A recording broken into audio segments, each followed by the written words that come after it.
Welcome to Black Mothers of Resistance. Before we begin, tell us where you're watching from. And if you carry the name of a woman history tried to erase, type it below. Tonight, we keep a mother's memory in a town they tried to turn into smoke. 1923, Rosewood, Florida, night air heaves like a furnace door left ajar. A single lantern makes a small country of light in a wilderness of dark. And in that circle, a mother counts breaths, not seconds, counts footsteps, not miles, counts her children twice. And then once more, for certainty. Somewhere beyond the tree line, a word is being rewritten. Rosewood, and she feels the edit moving toward her like weather. They will say this place vanished. They will say there was nothing here. But in the warm oval of the lantern buttons, gleam in a tin doorframe, shows pencil marks where height rose like seasons, and a photograph, unframed, softened at the edges, keeps looking back. What vanishes on paper remains in the hand.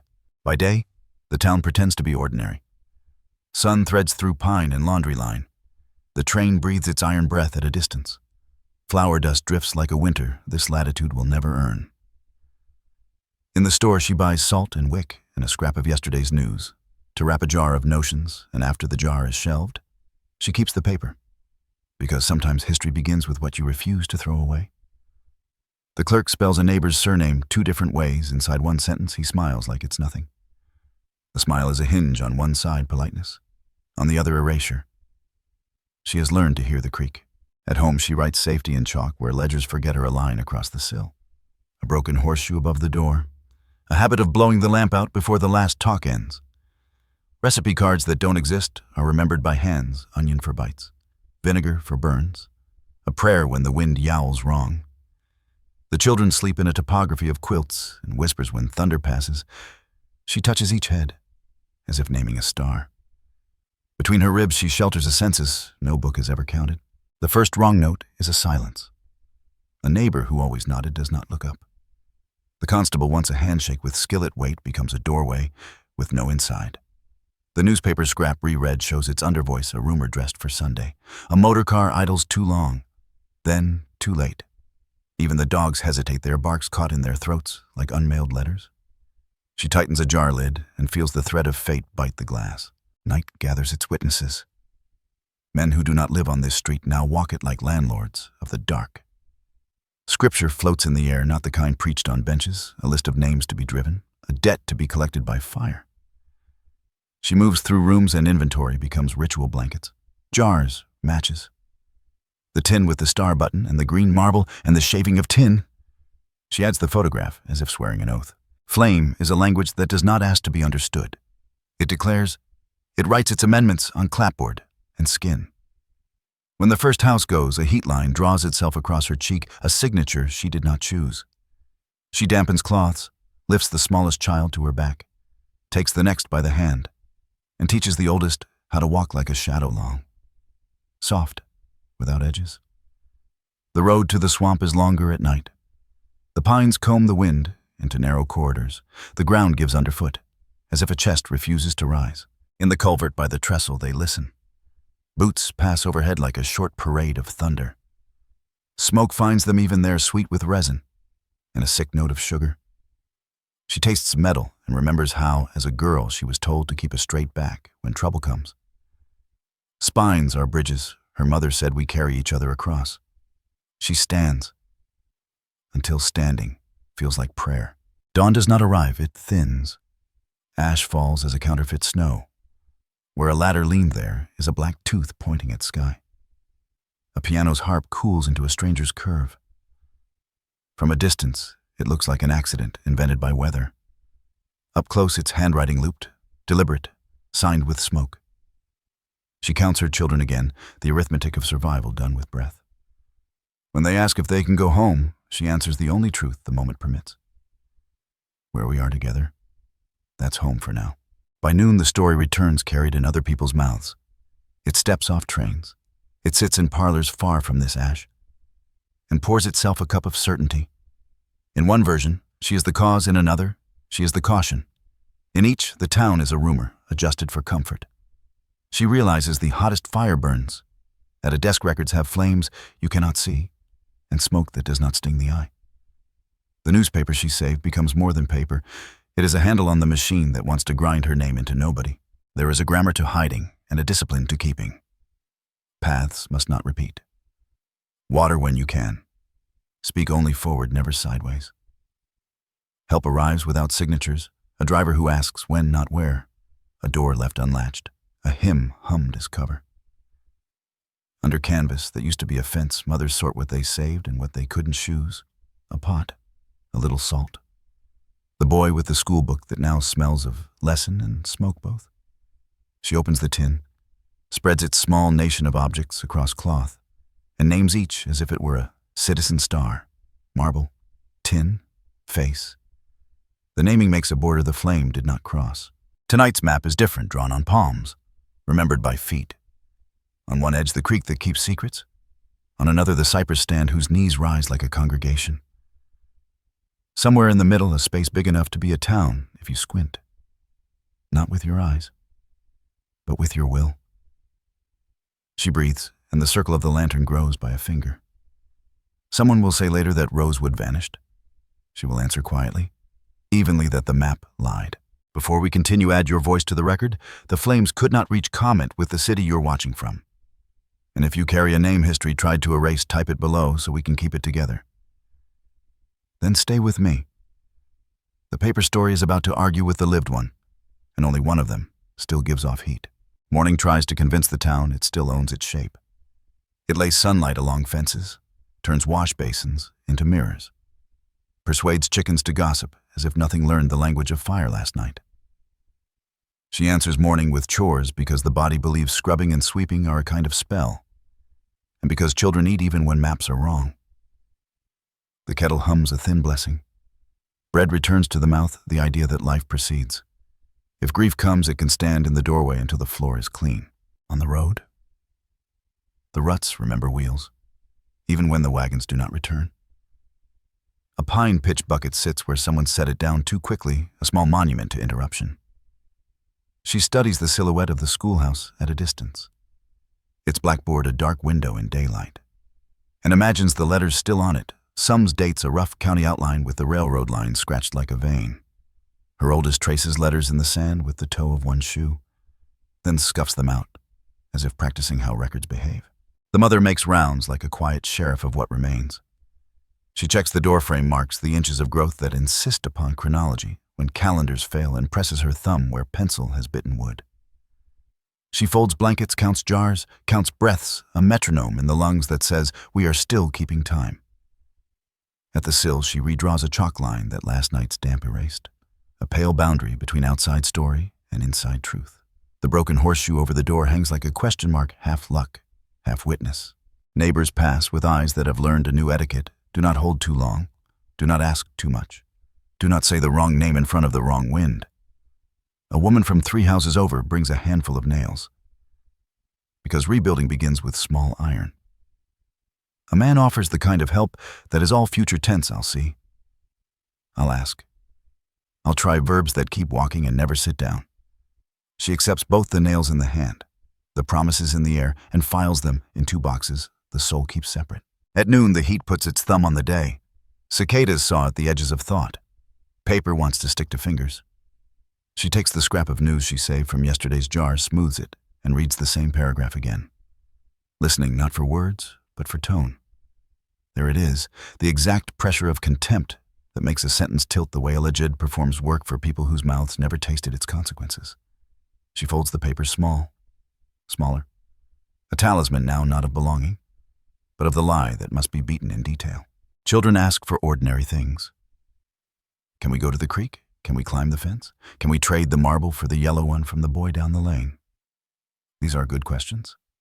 Questions that dress life in its working clothes. She answers with terms the day can afford. Later.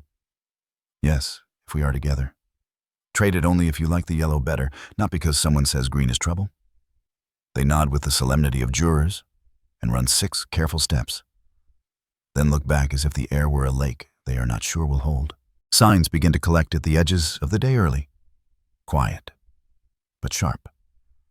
A door that squeaked yesterday swings smooth, someone oiled it who does not live here. A fence rail that was loose sits firm, someone leaned on it hard. On the road, wagon prints overlay boot prints, and the boots are from a size the town does not make. The dogs study the wind as if reading a ledger line that lists names with a different spelling. Even the pews in church hold heat longer than they should, as if bodies sat thinking with fists. She plans the afternoon like a thief of safety. Move the tin to a place only the oldest knows. Split the food hide somewhere only the youngest can fit. Walk the new paths in pieces a section today, a section tomorrow, so foot memory never learns a single song. She ties a kerchief, lifts the lantern in daylight, not lit, just weight in the hand. A rehearsal for night. The children carry small tasks like badges, you. The water, you. The matches, you. The book. Honor distributed keeps a family standing. In the store, talk pretends to be about molasses and feed. But a rumor sits on the shelf like a product nobody admits to buying. Names are tried on like shoes, too tight, too loose. Never quite the fit for the truth of last night. A man at the counter laughs with his mouth and not with his eyes. An old trick and says, "You folks hear much." The clerk misplaces a decimal on purpose, then corrects it with the flourish of someone who keeps 2 columns, one for math, one for meaning. She pays exact coin by coin, as if paying buys a receipt for existence. The train arrives with a tired dignity iron that will not participate in anyone's story. And yet it does. Men step down who do not turn their heads toward the pine line. Their hats wear distance. Their boots want to measure. They smell like paper you sign in rooms without windows. They walk not fast, not slow. The pace of people who believe they are accompanied by law, whether or not law accompanies them. The station master polishes something that does not need polishing. Everyone practices a smaller version of themselves. Evening draws its hem through the sand. She lights the lantern early, not to see, but to make a lighthouse in the kitchen so children can find a center by instinct. Soup speaks in quiet bubbles. Spoon against pot ticks steady as a clock. Outside, a cough that might be a laugh that might be a cough.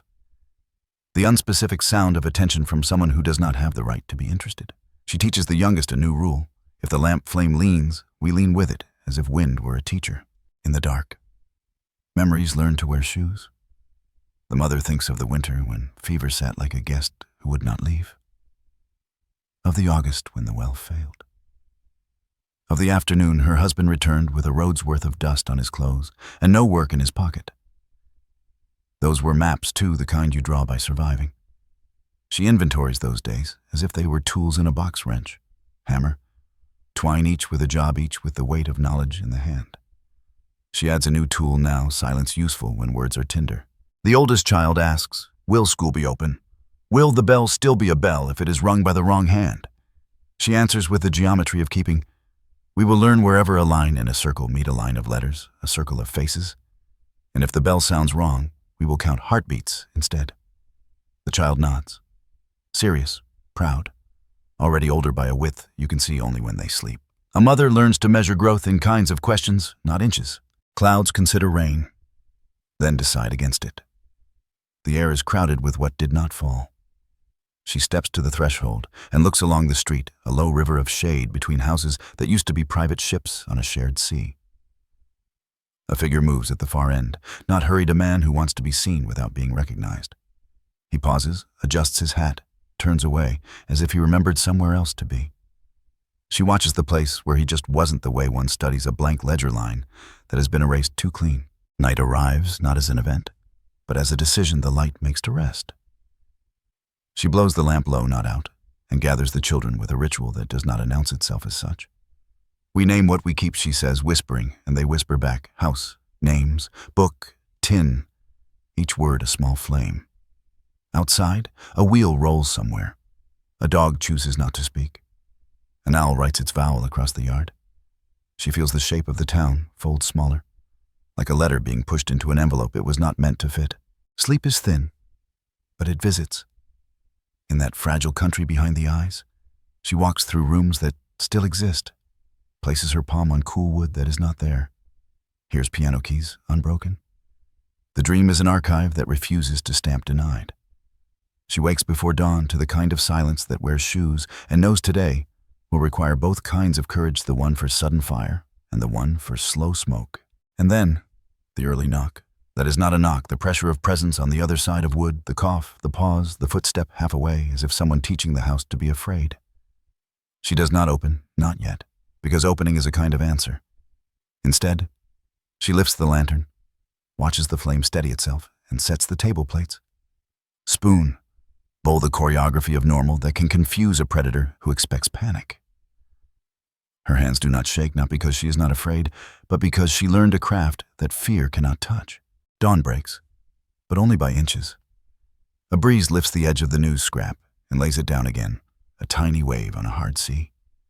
The train announces itself with a whistle long, cracked as if the iron throat knows it will carry stories today that do not belong in ledgers. People names the remainder that Erasure cannot balance out. The mother looks at her children, counts without moving her lips, and nods. The day has begun, not clean but intact enough to work. And work is how you argue with the dark. One chore, one quiet rule, one lantern length at a time. The third day pretends to start like any other. A rooster somewhere, a kettle somewhere, the kind of ordinary noise that believes it can anchor a town by sound alone. But the air has changed its grammar. The mother feels it in the way. Steam from the pot refuses to rise straight. It leans as if listening. She arranges bowls, counts bread slices, ties the youngest child's kerchief with a knot that is not fancy, only sure. Everyone learns to move a little quieter, not because silence will save them, but because noise feels like consent. At the edge of the yard, the pine line holds its breath. Resin pearls the bark like slow tears. She touches the tree as if reading a pulse rough, warm in the sun, smelling of turpentine and rain that hasn't. Somewhere out on the road, a vehicle sighs and then stops, not near. Not far a distance calibrated to introduce itself without offering a hand. The children look up in unison. The mother lifts her chin, the smallest signal in the house, and the oldest moves the tin to the secondary place, the hollow behind the stove stone, a cavity you could miss, even if you knew to look. The first messenger is not a man. It is the train late, annoyed, dragging more time than track. When it finally exhales at the station, two men step down with hats that remember offices. Their coats wear the dust of roads they did not walk. They are the sort of men who do not believe in weather. They believe in weather reports. One consults a paper without unfolding it a tick, a sermon to himself that says facts can be kept folded and still be true. The station master fusses with a broom he doesn't use. People stand in pairs, the way animals do when they are deciding whether this is thunder. By midday, the men have gathered a room. Not a meeting, a room, and the room begins to do the thing rooms do when someone arrives to decide what has already been decided. The mother is not invited. She learns the edges of the meeting by the silence that radiates from it, the places where talk goes flat. The way laughter lags by a beat. A neighbor's boy runs home with a story that has no verbs, only nouns, posse, accusation, search, and his mother closes the door softly behind him, as if the doorframe had ears that could carry tales in their wood. Evidence appears the way smoke appears, first as a scent, then as a stain, then as vision. A burned shirt button in a ditch. A woman's comb missing 2 teeth caught in a blackberry cane. The mother's oldest finds a footprint at the edge of the railroad, cut too long for any child, the heel smudged as if the wearer paused in the act of deciding whether to flee. These are not proofs. They are prompts, and prompts are dangerous because they lead stories out to pasture and let them graze where they shouldn't. She gathers what they find into a cloth, not to own the past, only to keep it from being spoken by the wrong mouth first. Rumors come borrow her kitchen's shade and leave without saying thank you. A man swears he saw a lantern in the turpentine camp 2 nights running, though the camp has been empty for months. Another says the creek told him a name, which is a way of saying he wanted to say a name and needed the creek to take the blame. The mother listens with the stillness of a tree in no wind. Inside, she parses each sentence for weight for the small slant that turns what happened into what is useful. Even help learns to lie. A driver offers to run them out to the county line, no charge, just this once. He says it like gift and debt at once. A woman at the church lays a hand on the mother's sleeve and says a prayer that feels like a shroud. Lord, take them up into your keeping, the kind of petition that arranges bodies in a row and calls it mercy. The mother nods, not in agreement, in survival. The nod people give to keep the world level while they step. At dusk, the men with hats return to the station, not to leave to collect authority. They stand with their backs to the tracks. The way lecturers stand to blackboards, certain there will be chalk. A paper is produced folded, unfolded, shaken as if ink can behave better when frightened. Words like questioning and safeguard and order drift through the evening like gnats. The mother notices the absence of words, like witness and listen. She recognizes a recipe for a meal she has been fed before bland official poisonous. Night edges in, and with it the thing that sharpens night's waiting. The mother sets 3 chairs and leaves the 4th against the wall, a small refusal. A space for the person who should be here and isn't the shape of a husband, a brother, a neighbor who kept good tools and better counsel. She lights the lantern low so it breathes and does not shout. In the breathing light, the children eat, and the mother tells a story from the time before any of them were alive, of a long road and a hard winter, and a woman who carried a pot and a name across both because sometimes the only bridge you can walk is the one you build with voice. Footsteps. Too many. Not marching, not casual, the speed of men who want the appearance of urgency and the result of inevitability. Knuckles on wood, the kind that do not wait for an answer, followed by a voice that says, "Ma'am." The voice wears a coat the eyes cannot see. It believes it is clean. The mother opens the door as little as a coin and stands in that slit of space as if it were a hallway. Faces beyond angles, brims a glint of something that is not a star. Questions, the voice says. Questions require doors, she replies. And chairs. A pause the kind men make when they are deciding whether it is worth being polite. The questions are circles that pretend to be lines. Where were you? Who saw you? Did you hear? Can you confirm? Each begins nowhere and ends where it began. She answers with a farmer's economy enough to feed the exchange without feeding the fire. She does not give names. She gives objects: a pot on a stove, at this hour a wagon on the road. At that one, the tilting lantern flame that proved a wind where the map promised calm. The voice grows tired, not from work, from the effort of carrying its own certainty uphill. The men leave one remark behind like a scent: best to stay put, which is the kind of safety that translates to stillness for easier counting. When they are gone, she tips the lantern so its light travels along the floor. This is how you find what the day left unsaid. Dust tells a story that footfalls cannot. She reads the scuffs and decides that the house tonight is not a container. It is a stage, and stages are for versions of truth that have costumes. They will sleep elsewhere. She says it plainly. The oldest nods like someone signing a paper. The youngest holds the book as if letters can bite. The turpentine camp is where map and rumor shake hands. Buildings not quite houses, stumps not quite chairs, kettles that have forgotten what they boiled. The air smells like work done hard and stopped quick. She leads the children along the camp's edge the long way. Not because there is safety there, because there is knowledge there of how men once stood, once sang, once cursed the heat in the same words every day until the words knew them back. A cypress knee rises like a kneeling man. She touches it, not to pray, to remember what prayer feels like when you cannot afford it. In the camp, a lantern glows faint, too faint to be carelessness. She watches it the way you watch a sick child breathe, counting, willing, making treaties with silence. A figure moves behind canvas, small, too small, for a man in a hat from the station. She makes the decision mothers make when faced with 2 doors, one marked fear, the other marked fear. With children, she chooses the latter. Evening, she says, the way the polite say it when nothing is even.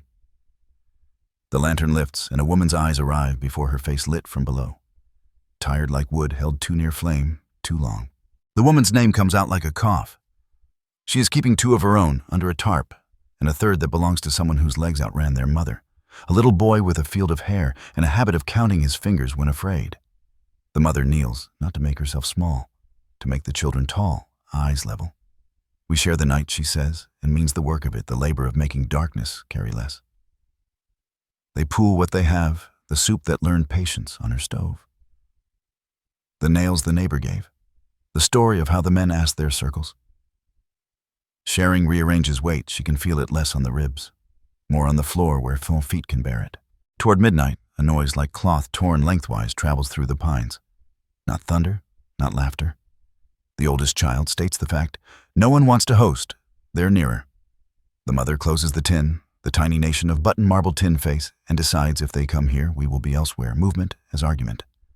She leads them from the camp along the creek that does not learn names. The night keeps offering tests, a route where there should be plain ground, a bright patch of moon that wants to make them into silhouettes, a frog that startles into being more than it is. They pass through each like stitches neat necessary, leaving behind a seam that will hold when tugged. They find the culvert again, their old ally. This time the air has shifted colder, as if the earth itself is a breath drawn in and held. The mother positions the children not as if they are hiding, as if they are waiting for a train that will arrive in a world that is fair. Pretend helps a body hold still without feeling captured. She recites a list under her tongue, names dates, small particulars, the inventory of truth, because the mind will store what you keep rehearsing, and drop what you don't, and she refuses to drop herself.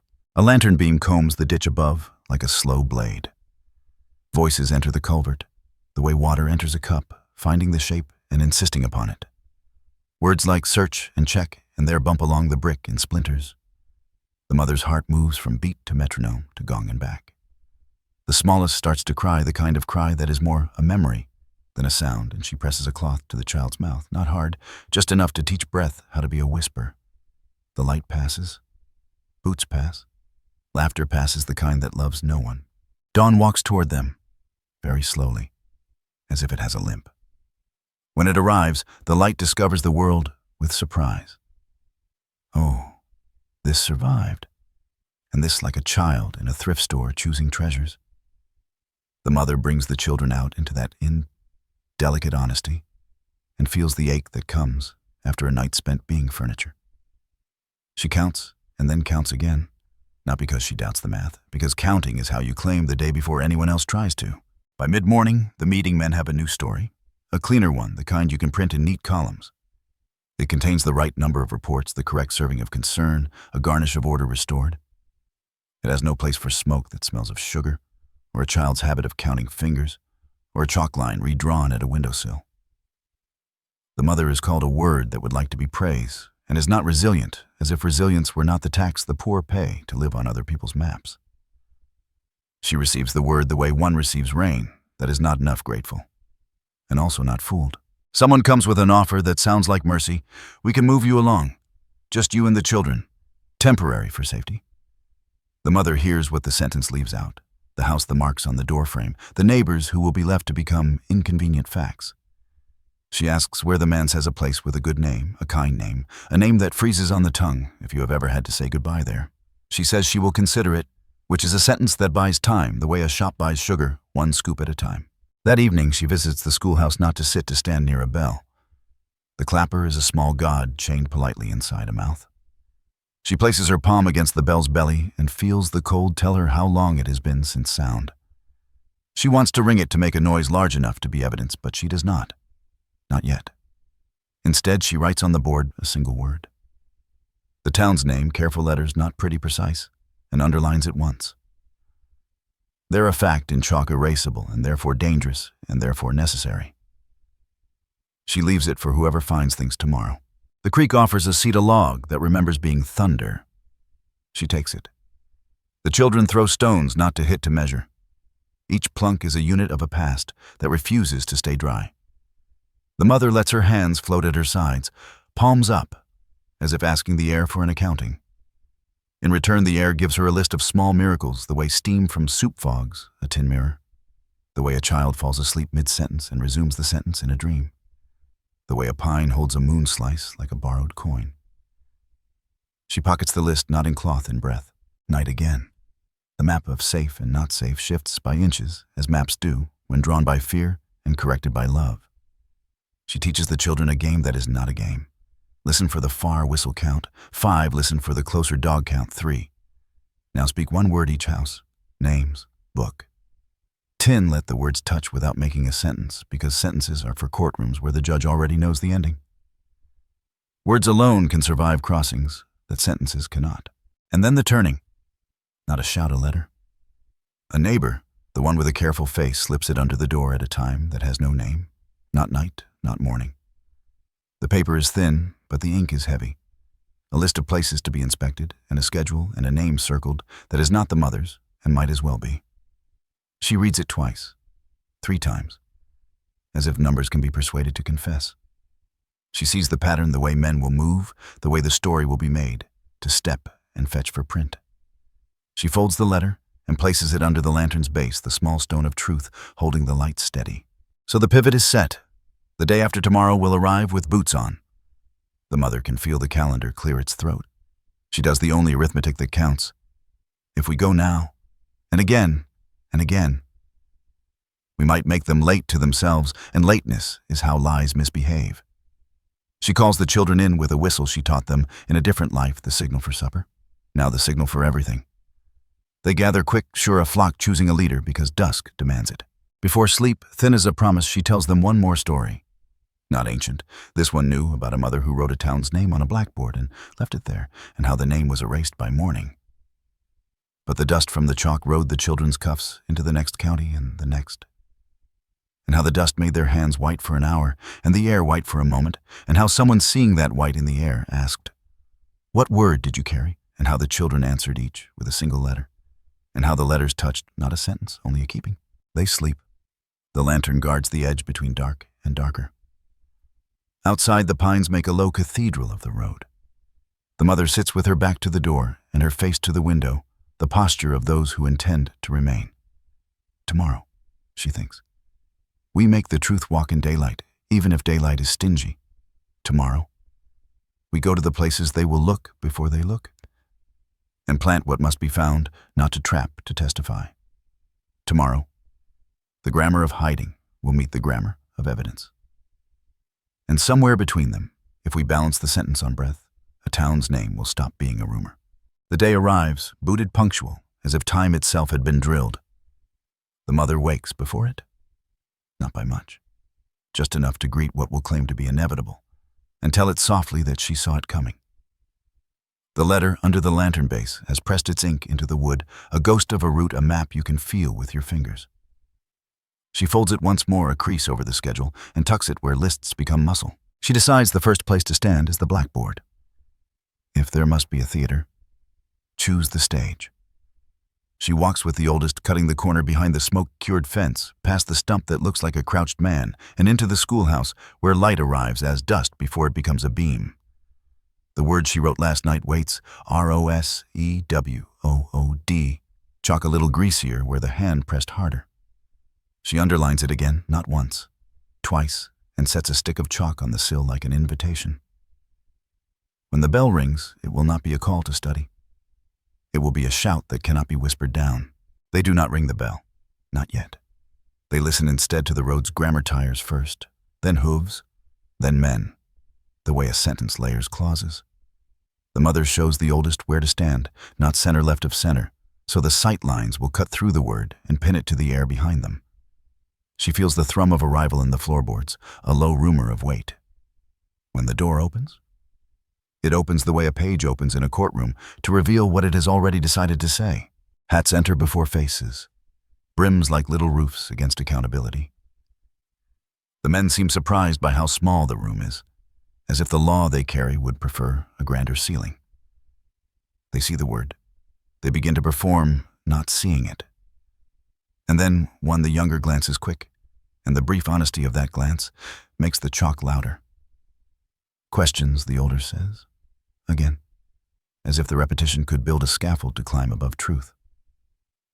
The mother answers with the exactitude of dishes stacked on a shelf this hour. That sound, this witness of steam and lampwick and a child's breath. When they try to pull her into names, she hands them objects because objects do not lie, and because a lie hates to be weighed. Show us, the older says. At last a pivot he mistakes for victory. She inclines her head, a small bow to the theater, and steps from the schoolhouse into a morning that smells of charcoal and pine. They cross the yard, the men's boots chewing the path into proof. At the edge of the stand where the creek pretends to be quiet, she stops and points to nothing. They flare where she lets the silence work a beat, then another, and then with a motion that is not flourish, only fidelity, she kneels and parts the broom sedge. Under the grass, a rectangle. Charred. Deliberate. Not a log, not a fallen beam, a door laid down and blackened to look like history happening by accident. The youngest had called it the black table when they first found it, as if a bad meal had been served there. She brushes ash aside with the back of her hand, gentle, and the iron ring at the door's edge winks. A man grunts, not at the sight, at the work. It implies the bending and the lifting and the admitting.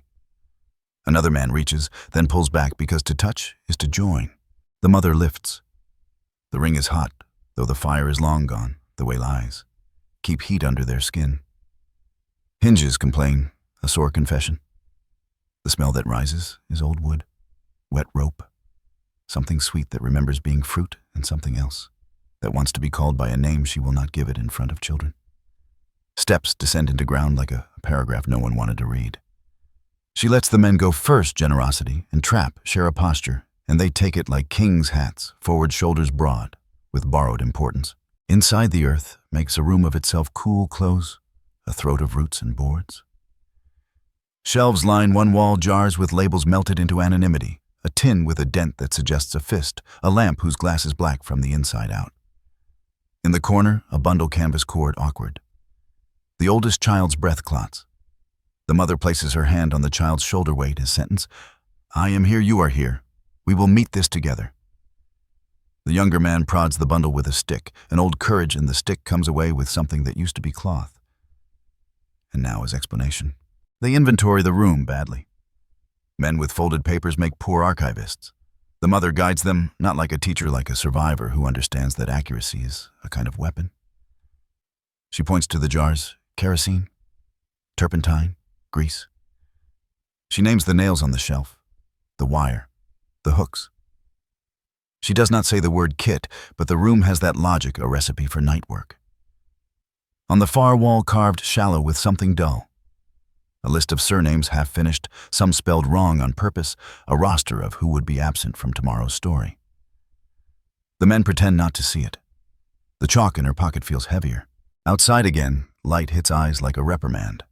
Neighbors have gathered not close the respectful distance of people who know how a scene can be used against them. The mother hears a woman repeat a child's name twice, 3 times, as if she can nail it to the morning with sound. She turns to the men, "You asked to be shown." She says it without triumph. Triumph would waste a breath she may need later. The older man gestures a fenced-in motion that means, "Move along and don't breathe on my authority." He mumbles to the younger about cordons, about documentation, about how to keep a discovery from becoming a headline that embarrasses the wrong readers. Then, as if the earth had been waiting for that exact small cowardice, there is another sound, not quite a crack, not quite a cry, the sound of a decision made in bone. The room under the door sinks an inch, then 2, a settling, and something within slumps against boards with the intimacy of gravity. A child begins to sob, a honking, hiccuping grief that has not yet learned to hide. The men retreat 1 step, 2, the way soldiers retreat from a mine they have already stepped on. The mother does not move, not yet, because moving would be a kindness to lies. She wants the picture to finish itself on every face, the knowledge that what had been arranged to be found later has been found now, and that now has witnesses. Finally, slowly, she lowers the door back into place, as you close the eyes of someone whose last sight should be kept kindly. "Do you require more?" She says the sentence simple as bread. What comes next is not justice, but it is a fracture in the smooth mask. Orders, barked softer than they mean to be. Men sent in opposing directions, one to fetch rope, one to fetch a camera, one to find someone with a title large enough to absorb blame. The mother feels the town's breath come back a little, not relief recoil the way a body takes air after cold water. She gathers children with the crook of a finger and walks. Not home home is a word that needs fixing back to the schoolhouse, to the blackboard, to the bell that still waits. The bell rings at last, a throat of iron making an argument that cannot be redacted. Sound leaps fences. It locates people in their bodies. It tells time what time it is. The room fills with faces, careful, hungry, ashamed of their hunger, but more ashamed of pretending they are not hungry for truth. The mother steps aside so the word can be between her and them. She begins not with law, with inventory, what was kept, what was meant to be kept quiet, what was meant to be found by someone else later, after the shape of the story could no longer be altered by breath. She speaks of the ring, the jars, the cord, the list shallow carved and spelled wrong on purpose. She does not point to any man in the room. She points to objects as if they were chorus. The effect is worse for the guilty because objects cannot be offended, only measured. A hand goes up, timid a question, about what will happen now. The mother says the truest future she can afford. The paper will write itself, and we will write ourselves. and those two writings will wrestle in air. She picks up the chalk. She draws a rectangle, small blackboard geometry of a door, and beneath it, a circle, a bell, and a line of little shapes that mean people. She is not an artist. The drawing breaks hearts anyway. The counter arrives, as the counter always does. A man who believes noise equals truth, who has learned to ride a word until it bucks and then sue the word for the bruise. He thunders about order, about how disturbing a scene is a scene, about how ladies should not make discoveries, about how children should not be present for education that is not on the syllabus. The mother lets the storm spend itself. Lightning makes good photographs, bad arguments. When he breathes, she enters the space the way a midwife enters a room full of men, quietly, decisively. A damp cloth in one hand, a name in the other. She says the name that is circled on the letter.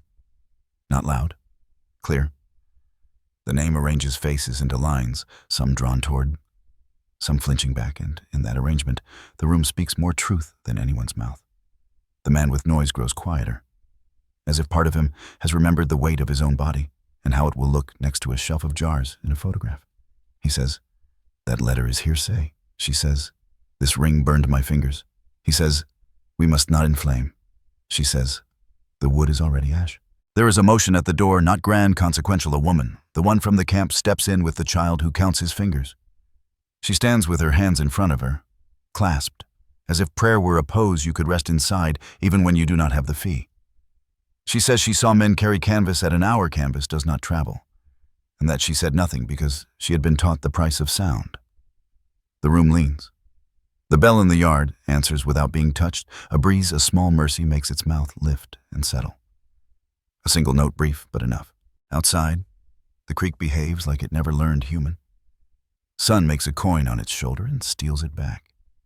The men with hats try to become smaller than their hats.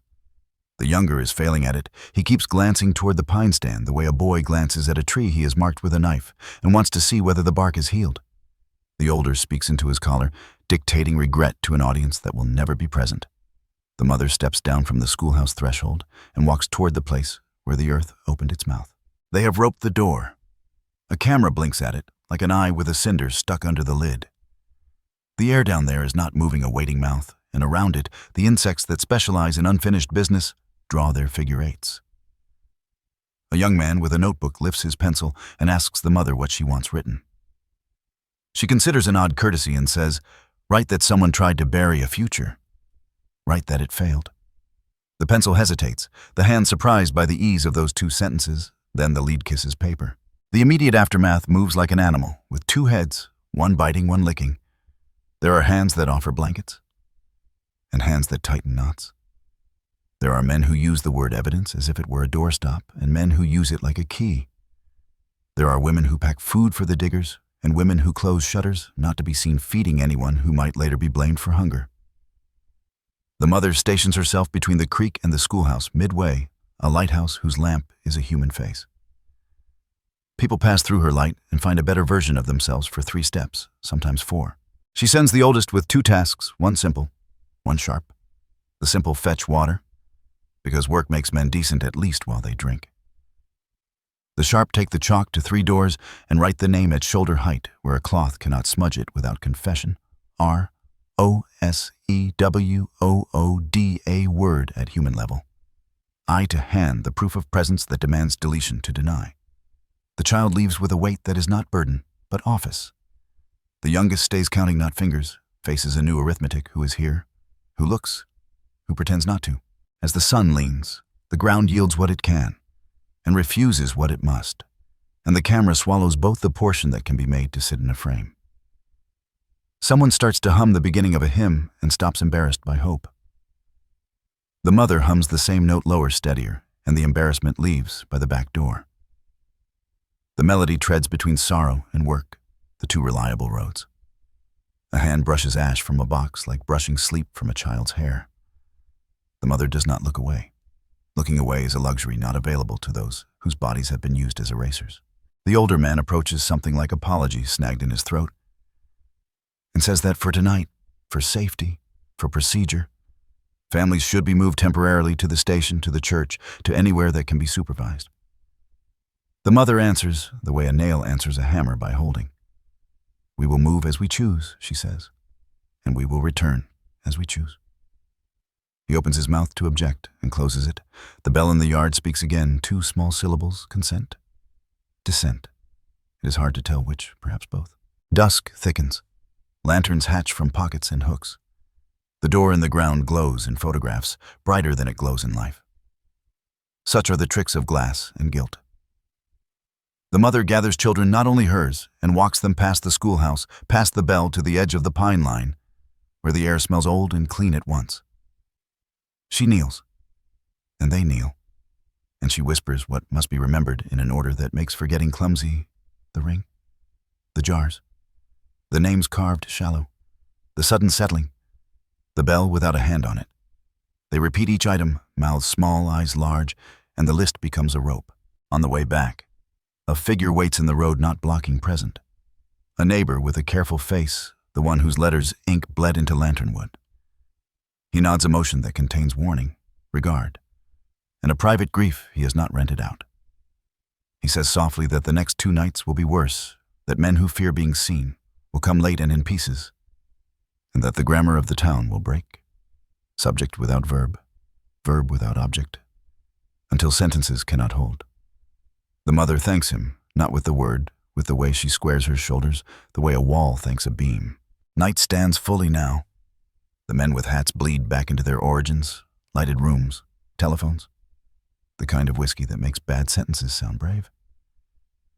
The town exhales one long note, ragged at the edges, and the mother lets her knees learn to be knees again.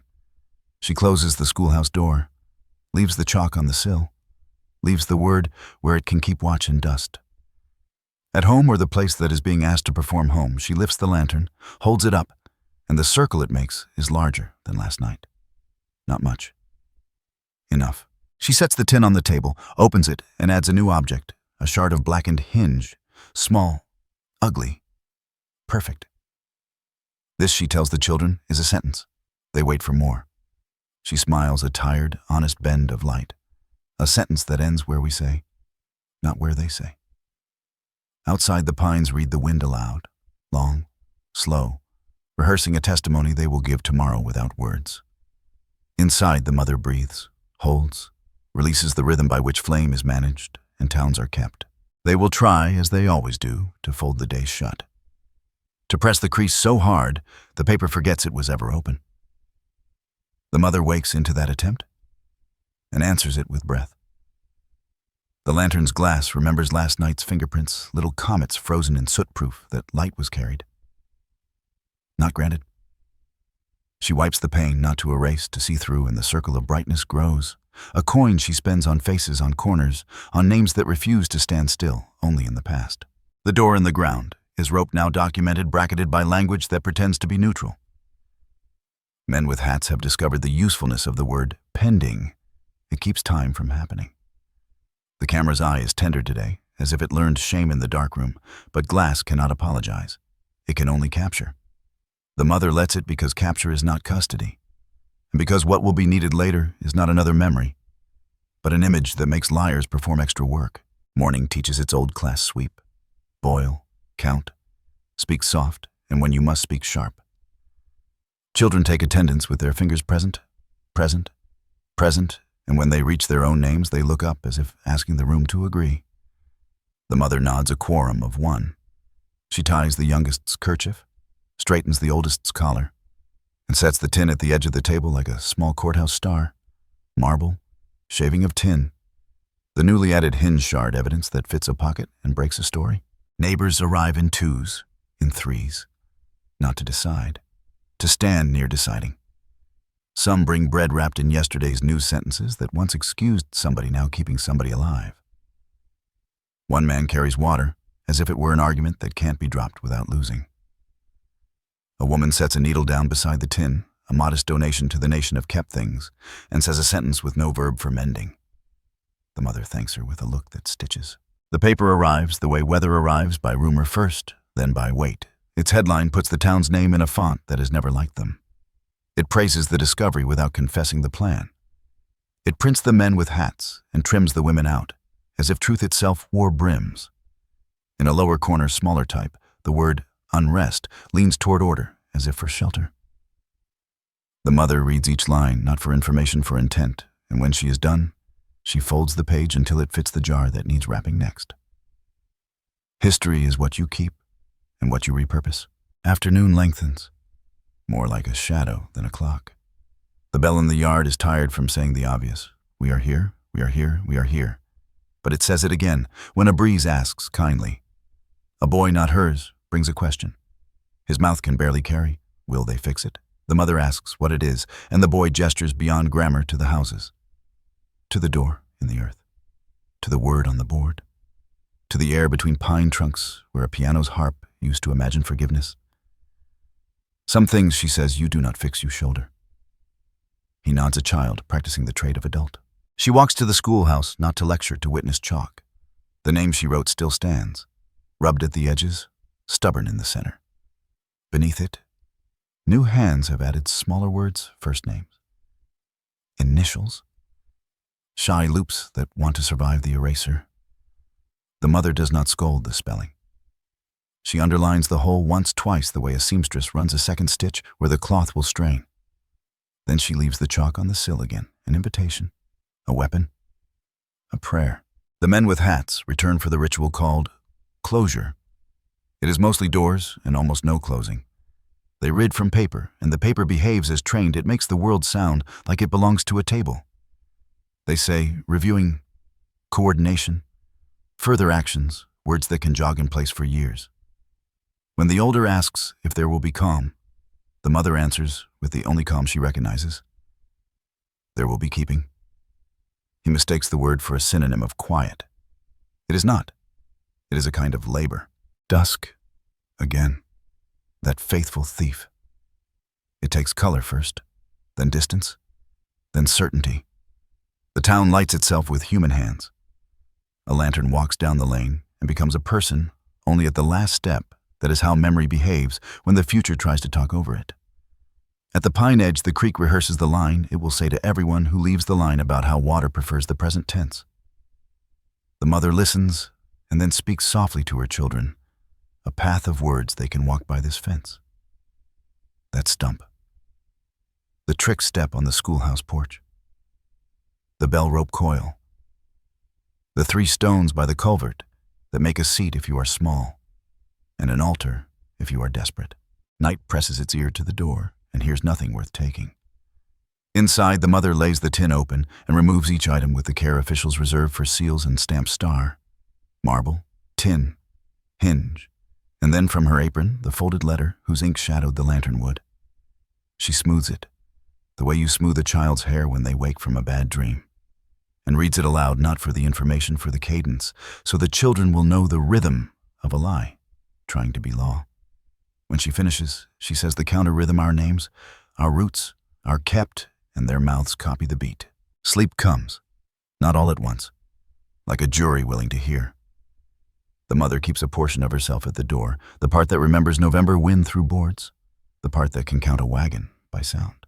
In that small wakefulness, she writes a letter she will never send, dear record, and it is half fury, half inventory, the only mixture that keeps its shape. And when she is finished, she folds the letter until it becomes a square, then a smaller square, and tucks it under the hinge, shard truth, weighing truth.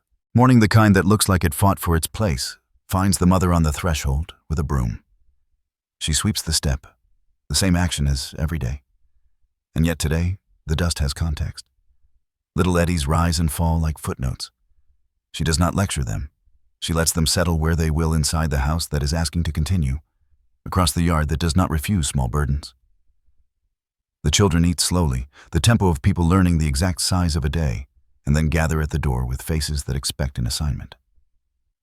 She gives one, find one thing worth keeping that no one else will notice, and bring it back at dusk.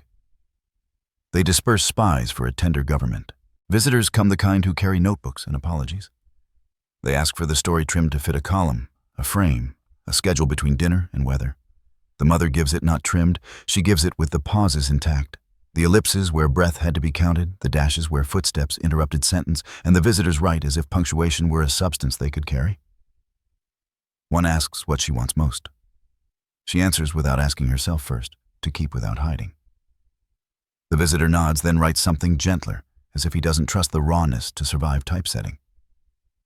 The mother does not correct him, for now survival is a rough draft. The children return one by one, with their assignments of salvage.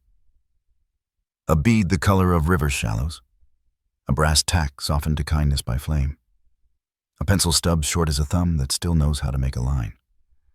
Each offers its find as if the object were shy. The mother accepts, and the tin becomes an atlas, not of place, of insistence. She tells them what a museum is and what a museum sometimes forgets, and that some museums must be human first, room second. They ask whether their house can be one. It already is, she says. Toward evening, the bell rings itself again, the mercy breeze at its old work, and people gather without being called. No speeches. Not really just lines of truth spoken to the open air so that air must carry them somewhere. A prayer attempts to start and stops, perhaps because God is busy. Perhaps because God is listening hard and doesn't want to miss any detail.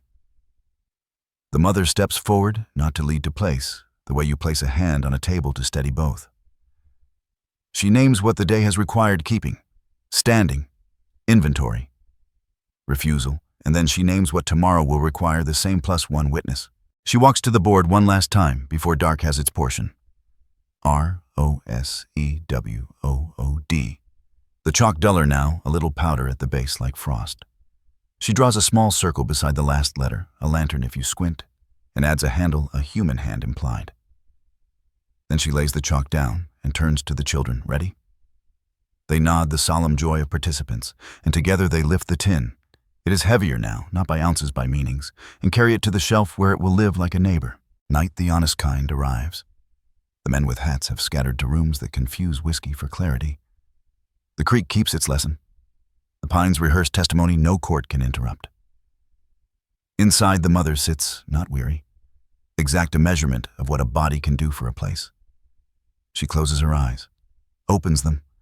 The room is still here, not the same, not less a house that has learned a language and intends to speak it. She whispers to the dark, to the children asleep, to the bell, to the name on the board we kept before we end. Add your breath to the ledger. The flames could not find type the city you're watching from. And if you hold a name someone tried to erase, write it below. Let the letters touch without asking permission to become a sentence. We'll read them in the morning. By lantern.